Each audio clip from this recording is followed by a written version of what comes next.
देखिए, ये उनका एक पॉलिटिकल कार्यक्रम है और पॉलिटिकल कार्यक्रम हर पार्टी अपना करती रहती है। उन्होंने भी यात्रा निकाली है, यात्रा निकालेंगे, बाकी लोग भी अपने कार्यक्रम करेंगे। तो जब चुनाव सामने आते हैं तो उस समय सब अपनी पार्टियां काम करती हैं, लेकिन जनता किसको स्वीकार करती है तब ये होता है।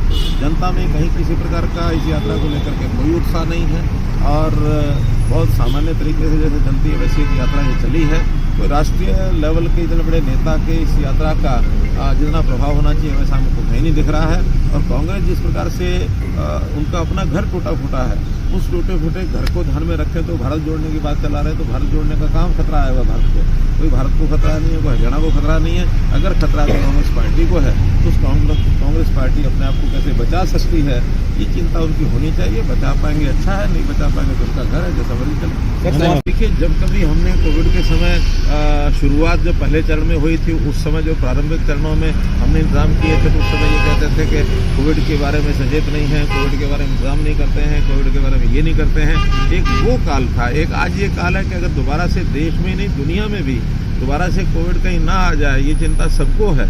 और अगर ये चिंता व्यक्त करते हुए देश के प्रधानमंत्री जी ने सब लोगों को बुला करके और आगे से सचेत होने की बात कही है, और उनको अगर कहा भी है तो एक प्रकार का उनको एक सचेत करने के लिए कहा गया है।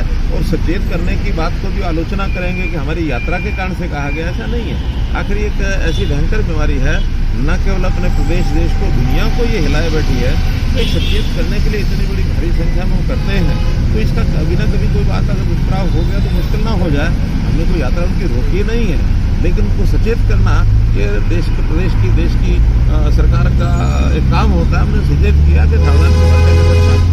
धन्यवाद। देश में जितनी हमारी योजनाएं जो हम चला रहे हैं और उसमें जो सफलता हमको मिल रही है, उसकी एक एक करके मैंने चर्चा भी की है। उन्होंने बहुत रुचि लेकर के सब सुना भी और कई चीज़ों में पूछी भी है, करके सब सुना भी और कई चीज़ों में पूछी भी है।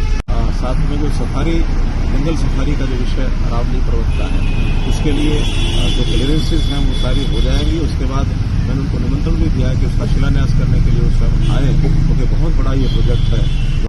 साथ में जो सूरजकुंड में 3 फरवरी को मेला शुरू हो रहा, आर्ट एंड क्राफ्ट मेला, इस पर भी मैंने निमंत्रण दिया कि उसके उद्घाटन के अवसर पर वो सब आएँ, क्योंकि हम हर वर्ष किसी एक देश को बाद में कंट्री बनाते हैं, किसी एक प्रदेश को उसका थीम के रूप में, जैसे बार नॉर्थ ईस्ट के प्रदेशों को हमने इसमें बुलाया है। और G20 के देशों के लोग भी जो यहाँ आए हुए होंगे, हालांकि उनका कोई प्रोग्राम उस लिस्ट में तो नहीं है, लेकिन फिर भी हम उनको निमंत्रण देंगे ताकि अलग अलग दिनों में 15-16 दिन का जो कार्यक्रम है वहाँ के लोग आकर के उसका